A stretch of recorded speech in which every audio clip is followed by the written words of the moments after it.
death. However, in ancient Egypt, pharaohs spent their entire lives planning for their death. Now, how does that still impact us?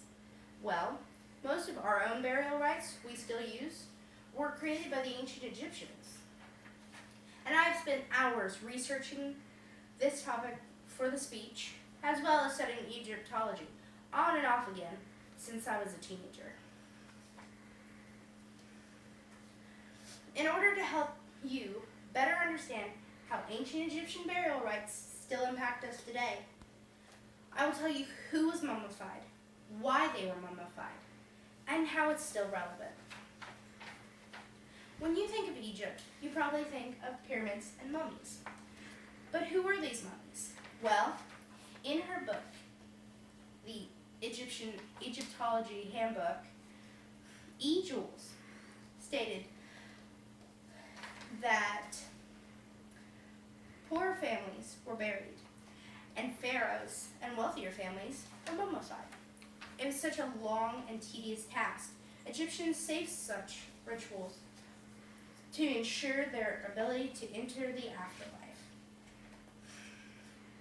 And in the article, Seeking Eternity, 2017, by History Magazine, it was stated that Egyptians believed the body was the vessel for the soul to enter the afterlife, so it must be perfectly preserved.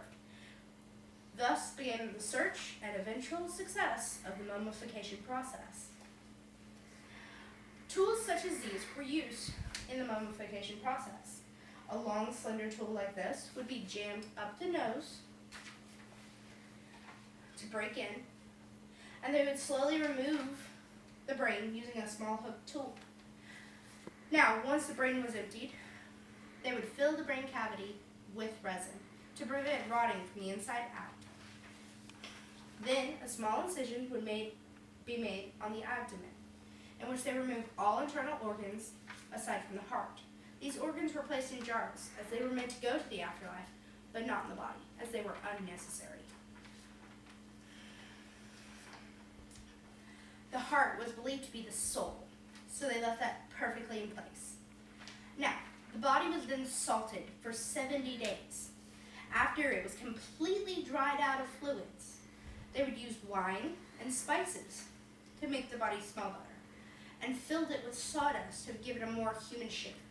It would then be wrapped carefully with bandages, and occasionally their pharaohs would get amulets to protect the body of their king. So the next time you think of a funeral or attend one, think of the Egyptians and how they impacted it, because several of our customs we still use. For example, their embalming was slightly different, as they used resin, wines, and spices, and salt. However, we drain our bodily fluids based on their research that causes deterioration. As well as, Egyptians had sarcophaguses. These were often fancy coffins, meant to look like their pharaohs or god. We now have coffins. Modern day coffins are still the same shape, but slightly lighter than sarcophaguses.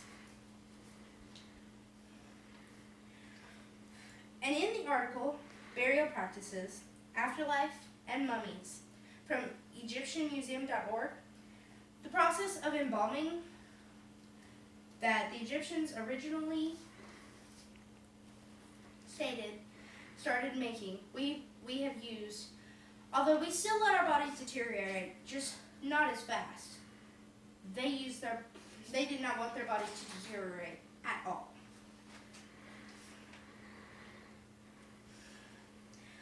So in review, burial practices rites and reasonings of ancient Egyptians, I've explained to you how this still impacts us, who was buried this way, and why they have been buried this way. And I know that there are still mysteries in this world. I feel that ancient Egypt holds these mysteries, and some of their mummies and artifacts could lead us to new discoveries, even still. But I wonder, are people going to be this interested when they find our bodies?